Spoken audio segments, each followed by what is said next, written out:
The greatest loneliness is to be forgotten in the midst of a crowd. Los Angeles.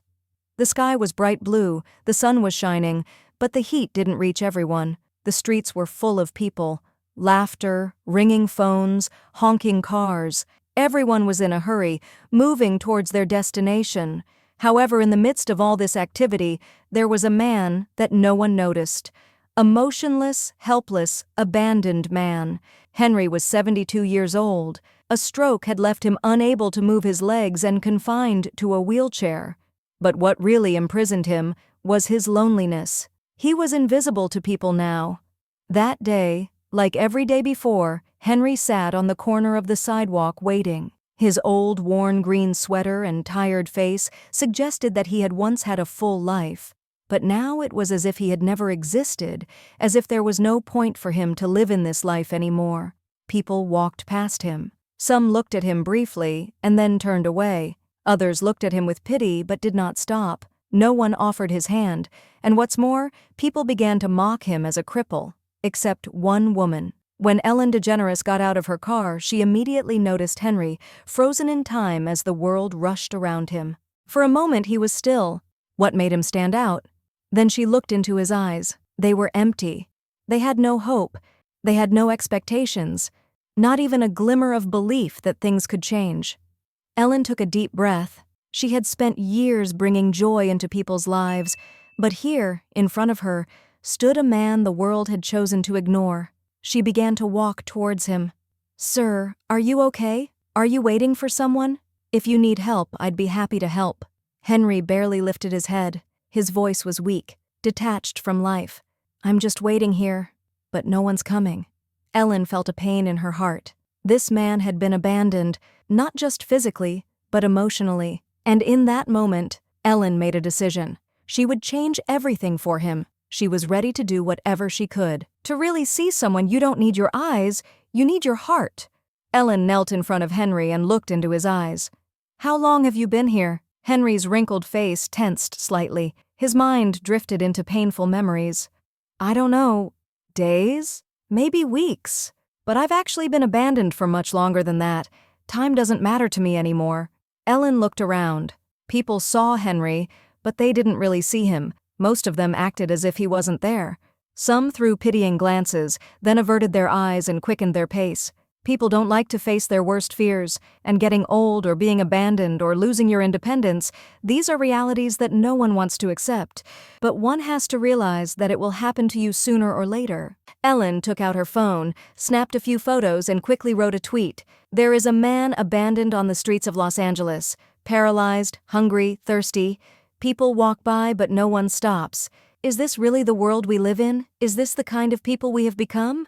Within minutes, the post received thousands of likes and shares. But for Ellen, it wasn't enough. She reached for Henry's hand. "You can't stay here. I'm taking you to a care facility and I insist you do so." But Henry hesitated, his eyes full of uncertainty. I thought I had nowhere to go." Ellen smiled, but there was determination behind it. "There is now, and I never leave anything unfinished." The people around them were finally starting to slow down and pay attention. A few spectators gathered. One of them cautiously approached Ellen. "We knew you were here, but we weren't sure what to do." Ellen turned to him, her expression sharp. "You didn't know what to do, so you chose to do nothing?" She bowed her head in shame and didn't dare speak again. Henry's weak hands squeezed Ellen's, and in that moment Ellen knew there was no turning back. Henry was no longer alone. And that day, it wasn't just one man who was seen. An entire community was waking up. Some wounds don't heal with time. They only bury themselves deeper. Ellen rushed Henry to a hospital. His old, broken wheelchair squeaked with every movement. In the emergency room, doctors immediately began examining him. One of the doctors frowned. "Mr. Henry is severely dehydrated. It's clear he hasn't eaten in days. If you had been any later, he might not have survived." Ellen's heart sank. Looking at Henry, she realized he wasn't just physically drained, he was emotionally shattered.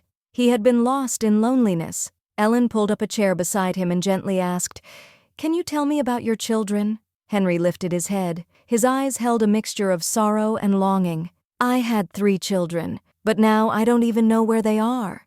Ellen remained silent, allowing him the space to speak. Henry needed to let it out. When I had my stroke, they told me they couldn't take care of me. At first they kept me at home, but after a while I became a burden to them. They wanted to send me to a nursing home, but I refused. Then one day they said, "Let's go out, get some fresh air." He suddenly stopped. He took a deep breath. "They put me in the car and drove me here. We'll be right back, Dad," they said. Ellen closed her eyes. The story had come full circle. Henry had sat on that sidewalk for days, clinging to the hope that his children would return. But that hope had withered away, leaving him starving and alone. Ellen took Henry's frail hand. "I promise you, they won't get away with this." Henry gave a weak smile. "Ellen, I still love them." Those words pierced Ellen's heart like a knife. Henry was ready to forgive the very people who had abandoned him, but Ellen wasn't. And now, it was time to take action. No matter how painful the truth is, it must come to light. Ellen was determined to track down Henry's children. Through her team's investigation, she quickly uncovered the shocking truth. They had emptied Henry's bank account. Even worse, they had canceled his health insurance. This wasn't just neglect, this was outright betrayal. Ellen refused to stay silent. A man abandoned, forgotten by his own children. They didn't just leave him on the street, they stole everything from him. How can this be acceptable? Her tweet went viral in minutes. News outlets picked up the story, and people began donating to help Henry. But Ellen knew donations weren't enough. Under intense media scrutiny, Henry's children were finally forced to respond. But everything they said was an excuse. "Our father was a difficult man. Living with him was impossible. We tried our best, but we had no other choice." Ellen, however, silenced them with a single sentence. "No other choice? Then tell me, why didn't you come back for him while he was starving on the streets?" Silence fell over the room. Henry's children turned red with shame, but they had nothing left to say. This wasn't just about Henry, this was about every elderly person who had been abandoned, forgotten, left to suffer alone. Ellen turned to Henry and smiled. "These people forgot you, but the world will never forget you." Tears welled up in Henry's eyes. I thought I was a nobody." Ellen squeezed his hand tightly. "Not anymore." And that day, it wasn't just one man's voice that was heard. It was the voice of thousands who had been left behind. Sometimes changing one person's life restores hope for thousands. Ellen knew Henry's story wouldn't end here. Giving him a bed and a meal wasn't enough. She wanted to give him his life back. The donation campaign grew rapidly.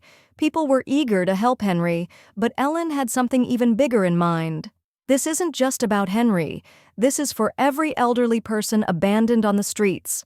And so, Ellen started the foundation for a shelter dedicated to forgotten seniors. Henry became the face of this movement, but the biggest surprise was yet to come. Ellen had arranged for a custom-designed, high-tech wheelchair just for him.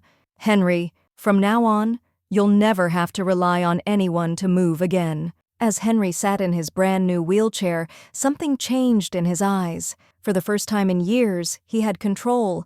He could move on his own. He could live again. For the first time in years, I feel truly free.